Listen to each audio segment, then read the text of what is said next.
It was supposed to be a perfectly ordinary Saturday, the kind of day people look forward to all week. The sky was clear, the temperature was mild, and there were no storms in the forecast. By mid-morning, the Pine Ridge Trail was already bustling with activity. Families were unloading strollers, couples adjusted their backpacks, and solo hikers tightened the laces on their boots. Laughter echoed through the trees, and the constant click of phone cameras filled the air. This wasn't some remote wilderness. This was one of the most crowded, well-traveled hiking trails in the entire state. And yet, before noon on that beautiful Saturday, one man would disappear without a single trace. His name was Daniel Harper. He was 34 years old, a quiet and dependable graphic designer who was very close to his family. Daniel wasn't an extreme hiker. He wasn't a risk-taker. In fact, he loved the Pine Ridge Trail precisely because it was considered so safe. It was well-marked, heavily trafficked, and constantly monitored by park staff. That morning, Daniel parked his car in the main lot, just like dozens of others. He slung a small backpack over his shoulder and, before heading in, sent a quick text to his sister. "Starting the hike now. Should be back by noon." The timestamp on that message was 9:12 a.m. That simple text would soon become the single most important piece of evidence in the entire perplexing case. Daniel entered the trail surrounded by other people. Witnesses who were later interviewed described him as looking relaxed and happy. He was smiling, occasionally stopping to take photos of the trees and the scenic overlook ahead. Around 9:40 a.m., a couple remembered Daniel offering to take their picture for them. He even made a little joke about the lighting. They laughed. It was a completely normal, friendly interaction, so normal, in fact, that it wouldn't have stood out at all if not for what happened next.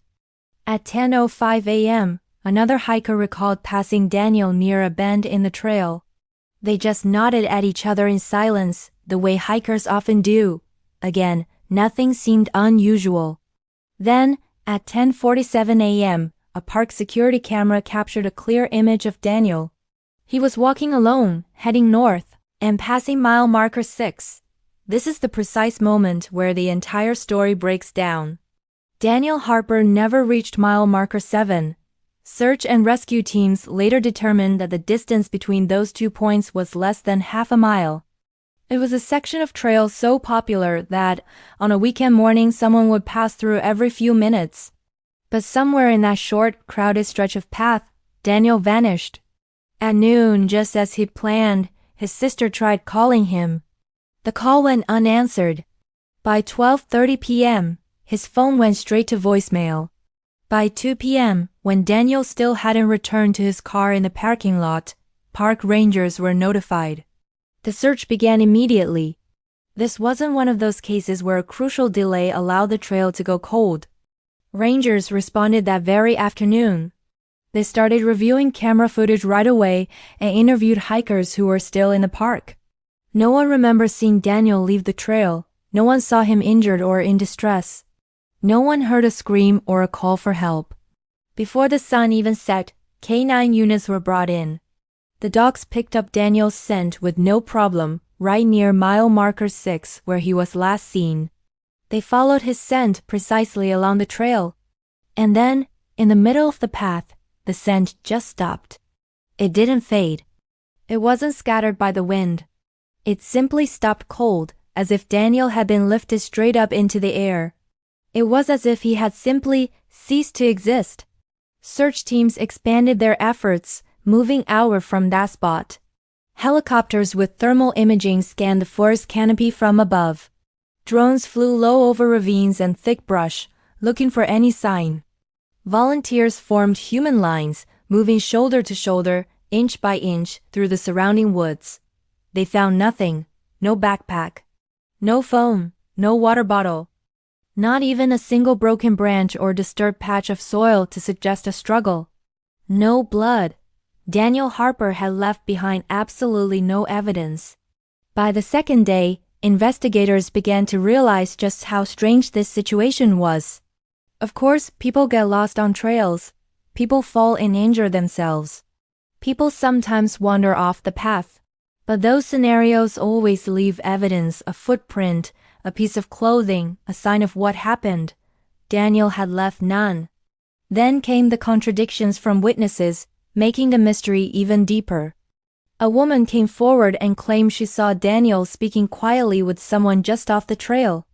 The figure was partially hidden by trees, and she couldn't describe the person clearly. She just remembered a presence, a shape in the shadows. Another hiker insisted he saw Daniel walk past him twice, once heading north, and then again just a few minutes later, heading south back toward the start. That seemed impossible. On such a narrow trail, Daniel would have had to turn around and pass him again, but the man didn't see that. And more importantly, the security cameras showed no such reversal. The investigators reviewed every single inch of footage from every camera in the park. The footage was clear. Daniel entered the trail. Daniel passed mile marker 6. Daniel did not exit. No camera ever captured him leaving the path. No camera showed him entering the woods. No camera showed anyone following him or walking with him. He was just gone. As days turned into weeks, the theories began to multiply. Could it have been an abduction? It seemed highly unlikely. The trail was too public, with too many witnesses around. It would have been an incredibly risky move in broad daylight. What about a sudden medical emergency like a heart attack? Then, where was the body?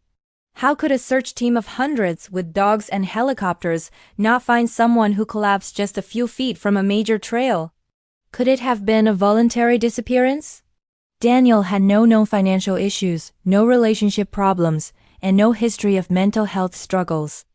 His phone, his wallet, and his car were all left behind, not the actions of someone planning to start a new life. Some investigators began to quietly suggest the most disturbing possibility of all, that Daniel was never meant to be found. That whatever happened to him was something so unusual, so outside the realm of normal explanation that it left no trace for them to follow. Months passed. The initial investigation wound down. The trail eventually reopened to the public and hikers returned. And that's when the strange reports began. People started complaining of their phone signals suddenly dropping to zero, but only in the area near mile marker 6. Others said their fitness trackers and smartwatches would glitch out, skipping forward in time or resetting their hike data entirely in that same section. Several different hikers, on different days, described the exact same unsettling sensation, the distinct sound of footsteps behind them on the trail, perfectly timed with their own pace, but every time they spun around to look, no one was there. One man, hiking completely alone, reported hearing someone whisper his name, clear as day. Park officials dismissed these stories as overactive imaginations. They were just rumors feeding on a tragedy fueled by stress and suggestion. But one strange, scientific detail refused to go away: Daniel's scent. It didn't just drift off into the woods. It didn't fade out gradually over a distance. It ended, abruptly, right in the middle of a crowded trail on a sunny Saturday afternoon. To this day, Daniel Harper has never been found. There are no remains. There is no evidence. There is no explanation. All that's left is a text message sent at 9:12 a.m., a security camera image from 10:47 a.m., and a half-mile stretch of an ordinary hiking trail that seems to have swallowed a man whole while everyone was watching. And the one question that still haunts investigators, his family, and anyone who hears his story remains completely unanswered. How does someone vanish without ever leaving the path?